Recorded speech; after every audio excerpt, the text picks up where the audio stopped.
সবাইকে আন্তরিক শুভেচ্ছা। আজকে আমরা অষ্টম শ্রেণীর ইংরেজি বিষয়ের এক্সপেরিয়েন্স নাম্বার 1 নিয়ে আলোচনা করব। তোমরা ইতিমধ্যে ক্লাস 7-এ এই এক্সপেরিয়েন্স সম্পর্কে অবগত রয়েছ। এক্সপেরিয়েন্স মানেই হলো নতুন অভিজ্ঞতার সাথে পরিচয় হওয়া এবং নতুন কোনো কিছু শেখা। তোমাদেরকে অবশ্যই মনে করিয়ে দেই, তুমি অবশ্যই এই বিষয়গুলো আনন্দের সাথে নিবে এবং আনন্দের সাথে শিখবে। এই বিষয়গুলো যদি আমরা আনন্দের সাথে না শিখি তাহলে অভিজ্ঞতাগুলো কিন্তু মোটেও স্থায়ী হবে না। এবার আসা যাক আমাদের এক্সপেরিয়েন্স নাম্বার 1-এ। আমরা একটা ইন্ডেক্স দেখতে পাচ্ছি। এই ইন্ডেক্সে প্রথম এক্সপেরিয়েন্স যেটি রয়েছে সেটি হলো বিউটি ইন পোয়েট্রি।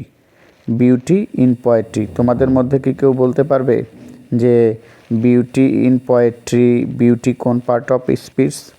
অনেকেই আমরা মনে করে থাকি বিউটি শব্দটি আসলে অ্যাডজেক্টিভ, সুন্দর যেহেতু বোঝানো হয়ে থাকে। আসলে তোমরা ভুল হতে পারো অনেকেই, আমার সাথে সঠিক করে নাও। বিউটি শব্দটি পার্ট নাউন, আর এর অ্যাডজেক্টিভ ফর্ম হলো বিউটিফুল। আমরা যদি এটি ভার্ব করি তাহলে বিউটিফাই হবে। তাহলে আমাদের আজকে যে বিষয়ে কথা বলতেছি সেটি হলো beauty in poetry. Beauty in poetry মানে কি, বা বাংলা অর্থ করলে কি দাঁড়ায়? কবিতায় সৌন্দর্য। এই কথাটি ভালো করে আগে বুঝতে হবে। কবিতায় সৌন্দর্য বলতে যেটি বোঝানো হচ্ছে প্রিয় শিক্ষার্থী, সেটি হলো যে আমরা অর্নামেন্টস পরলে যেমন আমাদেরকে সুন্দর দেখা যায় বেশি, আমরা যে যেমনই সুন্দর হই না কেন, যদি আমরা নতুন ড্রেস আপ করি, অর্নামেন্টস পরি, তাহলে আমাদেরকে একটু বেশি সুন্দর দেখায়। ঠিক কবিতা যখন কিছু কিছু বৈশিষ্ট্য বহন করে, কিছু এলিমেন্ট ব্যবহার করে, সেগুলোকে বিউটি ইন পোয়েট্রি হিসেবে গণ্য করা হচ্ছে, অর্থাৎ কবিতার অলংকার। এখন আমরা যেহেতু প্রথম এই বিষয়টা জানতেছি, আমাদের একটু সমস্যা হবে বুঝতে, কিন্তু আমরা এক্সপেরিয়েন্স নাম্বার 1-এ শেষের দিকে আমরা এটি সম্পূর্ণ একটি ক্লিয়ার আইডিয়া নিতে পারবো। তো আমরা এই এক্সপেরিয়েন্সগুলো বোঝার চেষ্টা করি, তাহলে কিন্তু পোয়েট্রিতে বিউটি কী রয়েছে সেটি জানতে পারবো। এবার আসা যাক আমাদের এক্সপেরিয়েন্সের 1.1-এ। তো সেখানে দেখো কি বলছে, read the expression in the bubble, then in pairs group ask and answer the questions that follow, later share you response in the whole classes. ব্যাপারটা হলো যে এটা তোমাকে একটা বাবলের মধ্যে লেখা রয়েছে একজনের, সেটি পড়ে, এক্সপ্রেশনটা পড়ে এবং গ্রুপ বা জোড়ায় জোড়ায় ভাগ হয়ে তোমাকে এটা কী করতে বলছে? বুঝতে বলছে। চমৎকার একটা বিষয় দেখতে পাবা। দেখো একটা সুন্দর একটা মেয়ে দেখতে পাচ্ছ, সে কী জানি বলতেছে, তো আমরা সেটা একটু জানার চেষ্টা করব আসলে সে কি বলতেছে। আমরা বক্সের মধ্যে যে বিষয়টা আছে সেটা আমরা জানার চেষ্টা করব। দেখো কি বলতেছে, I am so happy today. আমি আজকে অনেক খুশি। I have been selected to sing in the annual cultural program. আমি আমাদের বার্ষিক সাংস্কৃতিক অনুষ্ঠানে নির্বাচিত হয়েছি। কি বিষয়ে দেখি? My teacher liked my voice. My teacher like my voice so much. আমার শিক্ষক আমার কণ্ঠ খুব ভালো পছন্দ করে। এবং সে আর কি বলেছে যে দ্যাট শি কম্পেয়ার্ড মি, সে আমাকে তুলনা করেছিল উইথ রুনা লায়লা। তোমরা কি জানো রুনা লায়লা কে ছিল বা কে আছেন আমাদের বাংলাদেশে? রুনা লায়লা কিন্তু আমাদের দেশের হলো সবচেয়ে বিখ্যাত একজন কণ্ঠশিল্পী।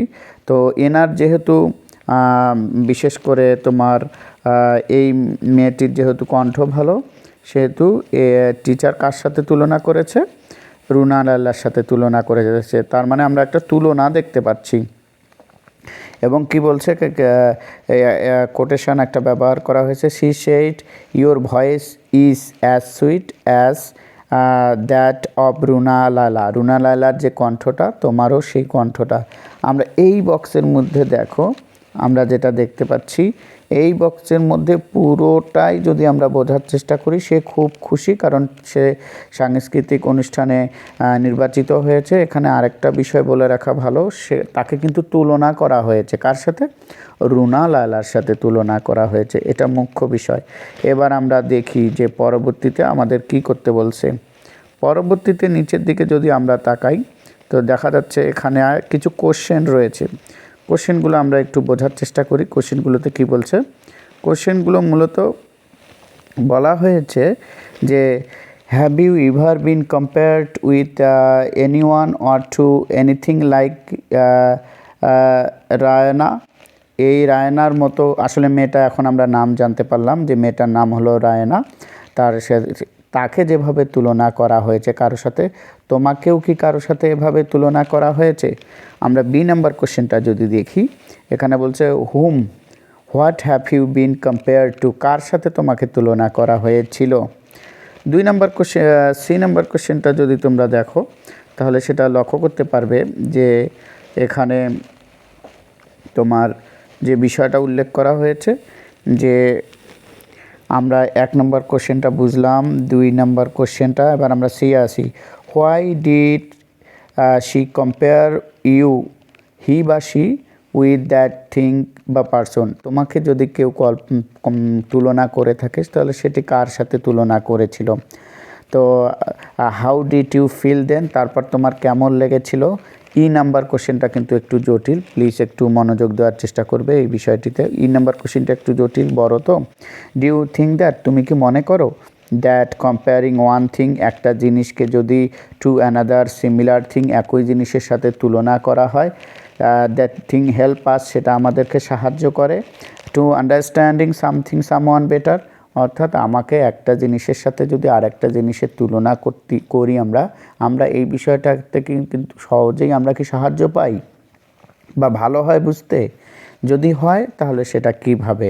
তাহলে এই যে 5টি কোশ্চেন রয়েছে এইগুলোর উত্তর কিন্তু খুব সহজ। মনে রাখবা শিক্ষার্থী, তোমরা যদি এটা নিজেরাই করতে পারো অনেক ভালো, এবং নিজেরাই করার চেষ্টা করবে, তাহলেই কিন্তু তোমার আসলে যেটা উদ্দেশ্য সেটা আমরা এখানে যে বিষয়টি দেখো, এটা আমরা জানতে পারলাম, এটা জানতে পারলাম, এটা জানতে পারলাম। এখন আমরা অল্প সময়ের মধ্যে আমরা কি করব? আমরা উত্তরগুলো জানার চেষ্টা করব। সেক্ষেত্রে তোমাদেরকে অবশ্যই যে জিনিসটা করতে হবে সেটি হলো উত্তরগুলো মনোযোগ সহকারে দেখতে হবে। তাহলে প্রিয় শিক্ষার্থী, আমরা এখন দেখি উত্তরগুলো কীরকম হতে পারে। আমি আবারও বলতেছি, তোমরা এটা নিজেরাই ট্রাই করবে যে এরকম তোমার জীবনে ঘটেছে কিনা, বাস্তব কথাগুলো লেখার চেষ্টা করবে। আর যারা একটু হেল্প পেতে চাও তাদের জন্যই মূলত এই উত্তরগুলো রেডি করা। তো ওখানে প্রথম কোশ্চেনটি ছিল যে তোমাকে কি কারোর সাথে তুলনা করা হয়েছিল? দেখো আমি রেডি করে দিয়েছি, yes I have been compared with anyone like Rihanna, অর্থাৎ এই রিয়ানার মতোই আমাকেও তুলনা করা হয়েছিল।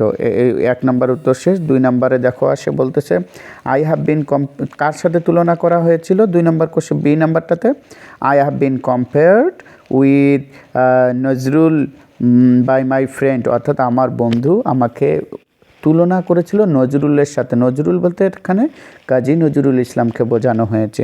এবং তখন তোমার কেমন লেগেছিল যে যখন তোমাকে তুলনা করেছে? তো বা কেন তুলনা করেছে, কোন বিষয়টা নিয়ে? সি নাম্বার কোশ্চেনটা যদি আমরা দেখি সেটা হলো হোয়াই ডিড, কেন তুলনা করেছে? তাহলে সি নাম্বারের উত্তর কী হবে?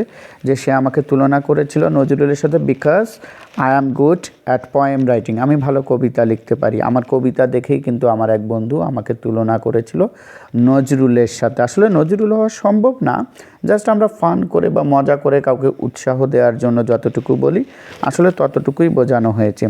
ডি নাম্বার বিষয়টি দেখো, my feeling was really amazing, I felt then very excited, আমার আসলে যখন সে ওটা বলেছিল আমার খুব ভালো লেগেছিল এবং সুন্দর লেগেছিল।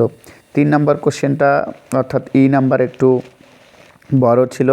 যে কোশ্চেনটা কী ছিল? যে এই যে তুলনা একটি বিষয়ের সাথে আরেকটি বিষয়ের, এটা আমাদের কোনো কিছু বুঝতে কি অনেক সহায়তা করে? কীরকম সহায়তা করে? তা আমি উত্তরটা লিখেছি yes of course comparing one thing to another similar thing helps us to understand something or someone better. কারণ কী কারণ? It's relates a new thing with non thing, একটা পরিচিত জিনিসের সাথে আর একটা অপরিচিত জিনিস তুলনা করে আমাদের ভালো সাহায্য করে বুঝতে। For that reason our learning experience is easy and permanent. এই কারণে আমরা যেটা অভিজ্ঞতা অর্জন করি বা শিখি সেটা পার্মানেন্ট এবং আনন্দকর হয়। মূলত বিষয় এটা শিক্ষার্থী, আমি একবার পুরো সামারিটা বলে দিচ্ছি। এই কবিতা বা একটা যে আমরা পোয়েম ইন বিউটিতে যে বিষয়টি শিখব সেটা হলো অর্নামেন্টস। সেটা হলো যে কবিতায় যেমন একটি বিষয়ের সাথে আরেকটা বিষয়ের তুলনা করে আমাদেরকে সহজেই বুঝিয়ে দেয়, এই বিষয়টাই আসলে এই তোমার প্রথম এক্সপিরিয়েন্সে বলা হয়েছে। ভালো থাকবে, সুন্দর থাকবে, আল্লাহ হাফেজ, দেখা হবে নেক্সট এক্সপিরিয়েন্সে।